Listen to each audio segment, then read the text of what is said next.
Welcome to Bridge Watch. I'm Corey Ranslem with Dryad Global.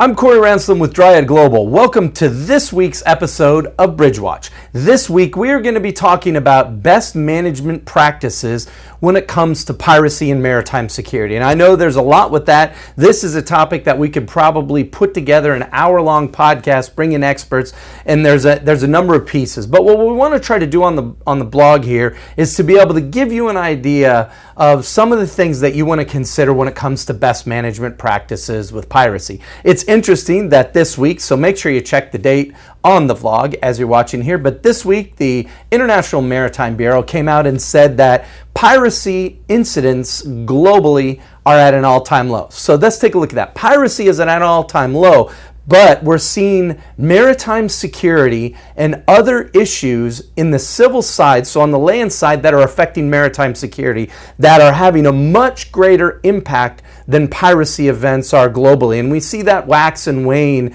depending on the geopolitical situation that's happening globally. So there's a lot that's still happening. The HRAs globally are very active with different maritime security incidents. There's civil unrest, there's protests, there's force majeure. If you are subscribers to any of our products, and I would recommend specifically that you take a look at our Maritime Security Threat Advisory. That comes out weekly. That's a free product and gives you a global overview of things that are happening in little snippets, one-page map of maritime security related incidents that could affect you. That's an awesome product. We put it out there for free. There's a number of other paid products and software and things that if you're interested, we can help you out with that. But that gives you a good idea of what's happening. And if you take a look at that, or you take a look at our MSTAs, which those videos come out every single Tuesday, you'll see that there is no lack of maritime security issues that are happening globally. So with that, we still need to take a look at, as you know, being on board a commercial ship, on board a cruise line or a large yacht, what do we need to do to try to protect ourselves? So we're going to give you kind of 3 steps here today, and we will be expanding on these in the coming weeks and months with additional vlogs. So the first thing is there are a number of great resources. We have some here internally, but also globally, on best management practices for maritime security, maritime crime, even into cybersecurity. There's a lot of really good information out there from a guidance perspective. We also recommend that you check with your insurance provider, your class society, your flag state to see if there are any specific regulatory requirements that you would have, or insurance requirements for going in and out of certain areas of the world. So the first piece is to gather the information. The second piece, and the biggest recommendation, is when you look at a new route or going to certain places in the world that may be higher risk based on what your operation is, you should always work with a very reputable intelligence company. There is a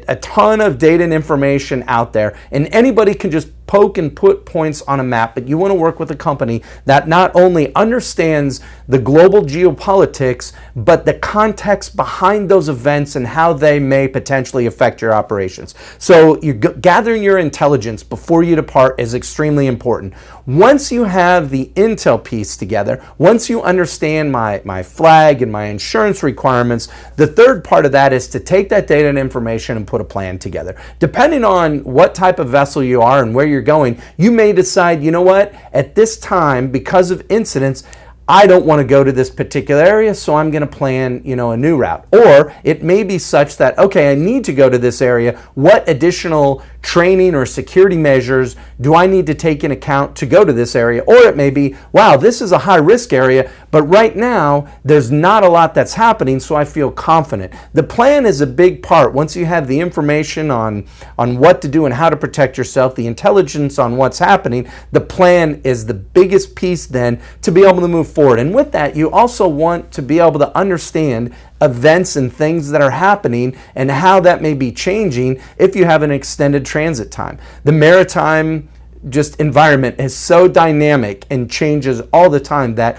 one day the HRA can be cold, the next day it's hot, 12 hours later it's cold again. So you want to keep up to date with information that's happening and that analysis in real time. We appreciate you joining us each week. Make sure you tune in every Thursday for our Bridgewatch vlog series. Make sure you tune in every Tuesday for our Maritime Security Threat Advisories. I'm Corey Ranslem with Dryad Global.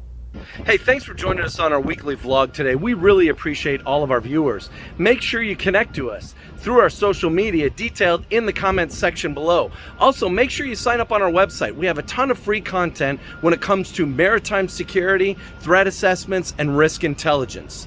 Also, join the conversation. We want to hear from you as we improve our vlog and our topics each week. So make sure you connect to us and join the conversation.